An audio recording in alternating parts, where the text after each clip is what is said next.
Memang kalau kita hanya berpikir tentang logika dan teori, itu hanya mengenal salah dan benar, terbukti ya.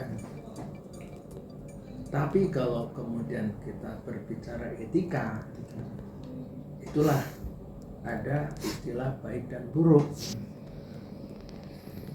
Makanya karena kita sebagai manusia mempunyai dua-duanya, logika dan etika, nalar dan rasa, itu kan, ya pastinya harus dikombin sedemikian rupa sehingga dalam rangka membuat statement, dalam rangka memberikan pendapat, dalam memberikan suatu sanggahan, ya kita harus dibungkus dengan etika. Nah, itu apalagi merujuk ke agama, ya kan, sopan santun, akhlak. Nah, apalagi makanya dalam tujuan pendidikan nasional salah satu adalah bagaimana siswa-siswa atau mahasiswa terpilih berakhlak mulia, itu kan. Nah, jadi terkait dengan masalah, walaupun dia seorang profesor akademisi ya, justru ini kalau seorang profesor sampai seperti itu, ya siapapun itu justru perlu dipertanyakan profesornya. Karena untuk menjadi profesor bukan hanya persyaratan akademik, tapi juga tentang moral. Namanya maha guru. Guru sendiri menjadi teladan, apalagi maha guru.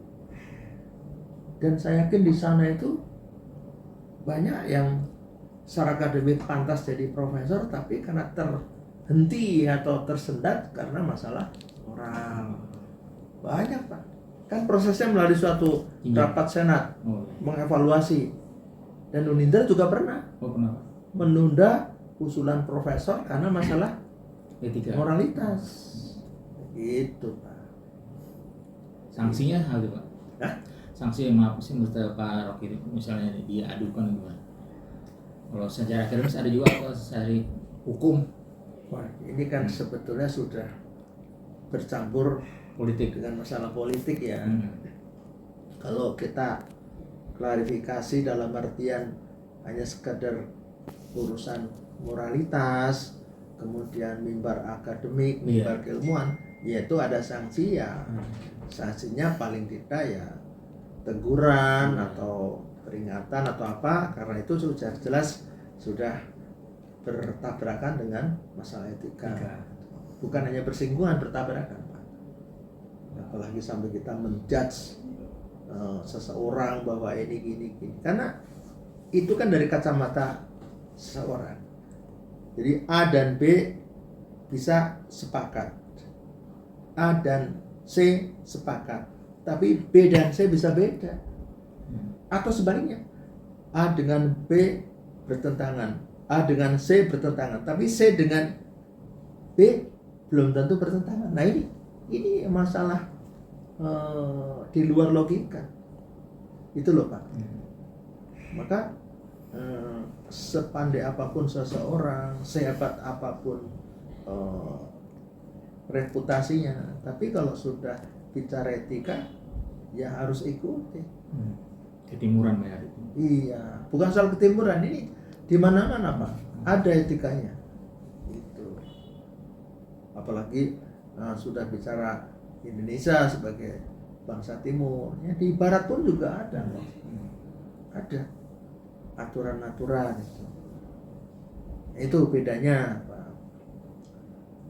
Karena saking emosinya kemudian merasa benar, ya sudah muncullah itu kan seperti itu. Dan saya juga bisa jadi saya menilai seseorang, saya udah sangat emosi, kesal, apalagi orang itu dengan sakit mana, tapi tetap harus dijaga. Kalau tidak, berarti sama dong saya dengan yang bersangkutan. Jadi personality, kepribadian, integritas ini menyatu bagi seorang akademisi. Ya. Makanya bukan masalah sepele sebetulnya. Itu sering kali tuh, Pak, maksudnya baru sekarang mau mentok apa nyangkut lah gitu. Ya mungkin sekarang saatnya kan lagi seperti ini. Gitu. Bisa jadi karena tahun politik, ada pihak-pihak yang merasa dirugikan, yang merasa apa ya, itu aja Pak. Karena kalau sudah bicara ilmu non eksak, itulah yang berbeda-beda. Karena punya dua sisi. Kalau eksak hanya satu sisi. Betul.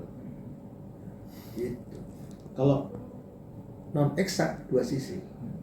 Jadi sisi A dengan sisi B ini, kalau lihat dari B seperti ini, dari A gini kan itu. Nah, seperti gajah. Kalau kita melihat dari belakang lebih tinggi, agak ramping. Tapi kalau di samping kan panjang. Iya. Hal yang kita lihat itu sama, tapi karena dari sudut yang berbeda. Nah itu.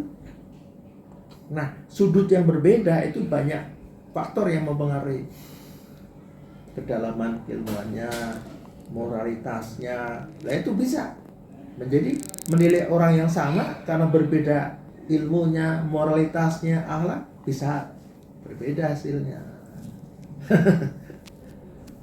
Sama lah kita orang sakit. Saya bilang, aku sakit. Betul. Tapi lebih halus.